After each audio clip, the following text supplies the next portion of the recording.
Thursday in Lansing, Michigan, and I want to talk about Neil deGrasse Tyson today.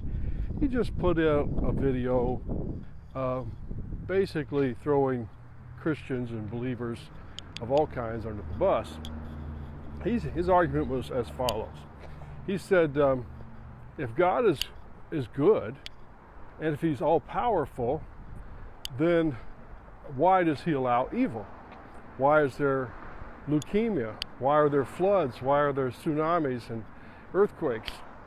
His conclusion is God is either a monster who lets us suffer, or that he doesn't exist at all. And I think he's leaning towards the doesn't exist at all. Neil describes himself as an agnostic, highly educated. He's on TV. He's got a doctorate. So let's look at his argument, because it's not evidence, by the way. It's just an argument.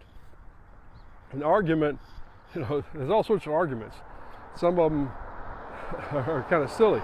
For instance, in terms of arguments, you have the argument that you cannot get any cool air out of a hot day.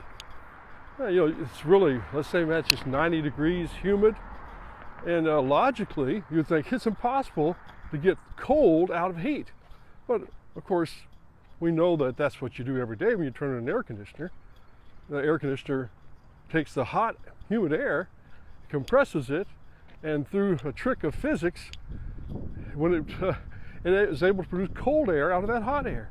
So a man with an experience is never at the mercy of someone with an argument. And Neil deGrasse is only an argument. How can God be good if there's bad in the world?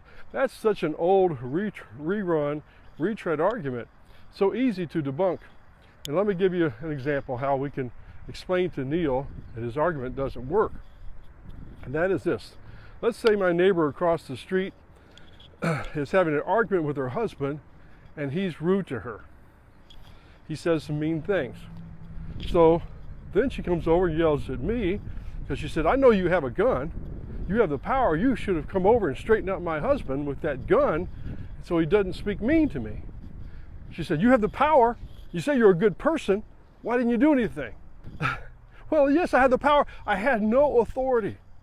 There's a difference between power and authority.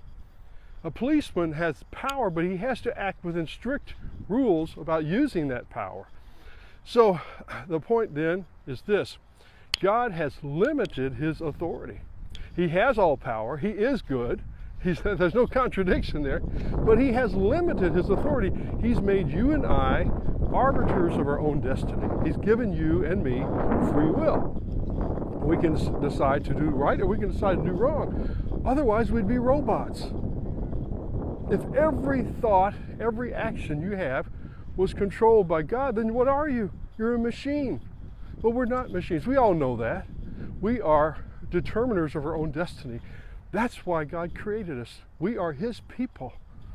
So the idea that God can't exist because he allows evil is wrong. So why then does he allow evil? Well, a very simple look at the situation is this. God created the world perfectly. We know that it was created. Even science agrees that the universe started from a little tiny speck that was the Big Bang hit, and the universe was created, just as the Bible says. Science also says the universe is winding down. They call that heat death. The Bible says that'll occur also. So the Bible and science agree. So getting back to the idea of evil, Jesus said 3 times in the Bible that Satan is the ruler of this world. Now, let me get that straight with you. Jesus said 3 times Satan is the ruler of this world. Paul calls him the prince of the power of the air. So there is a being in this world who is deceiving us. He has some type of legal authority. And you may think, well, why didn't God just stop him? If he's doing all this evil, if these tsunamis, the earthquakes, and all these things are coming because of Satan, why didn't God just stop him? Well, let me give you a very simple answer. A friend of mine had a tenant who quit paying rent. And so he filed to have him evicted, and our courts are messed up, It took 6 months to get rid of that tenant. And at the end, the tenant was charged by the court to repay the debt. And rather than garnish it, he repaid the whole debt just like that. So justice was served, but it took 6 months. So here we have a situation where God's will is not being done, where there is evil, there is disease, there is war, there are natural disasters, there is leukemia. So should we blame God for all that? Is it his fault? No, because he created the world perfectly, and he will recreate the world perfectly, as he has said. So we have an evil world that is in rebellion against God. Now, if I come over to your house and punch you in the nose, do you have the right to sue the police department? No. The police department said, look, that was Kirby. Kirby did that. He punched you in the nose. Sue him. Take him to court for assault and battery. In the same way, God is not to blame for all that we see here. Jesus taught us to pray to God the Father, thy will be done on earth as it is in heaven.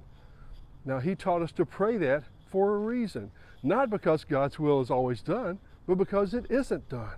The evil we see, the heartache we see, the bad things in this world are not God's will. We just have to realize that. It's a pretty simple concept.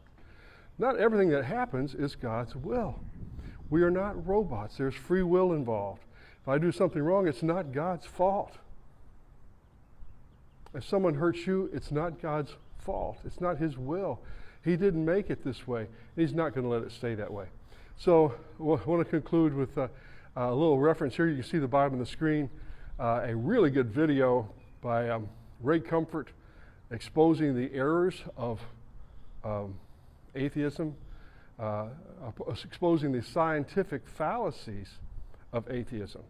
I'm evidence-driven. Now, Neil deGrasse Tyson says he's evidence-driven. Well, I am as well. If Christianity was not true, I wouldn't follow it. I'm not getting paid any money for these videos. I'm not on salary at a church anywhere. There's no reason for me to continue speaking up about Jesus and the Bible if it wasn't true. It's true, and therefore I speak.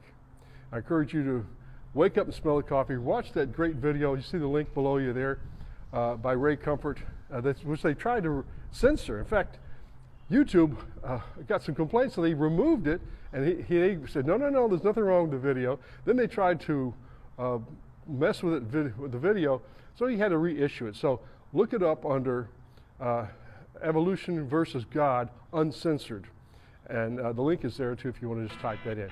God bless you. Have a great day.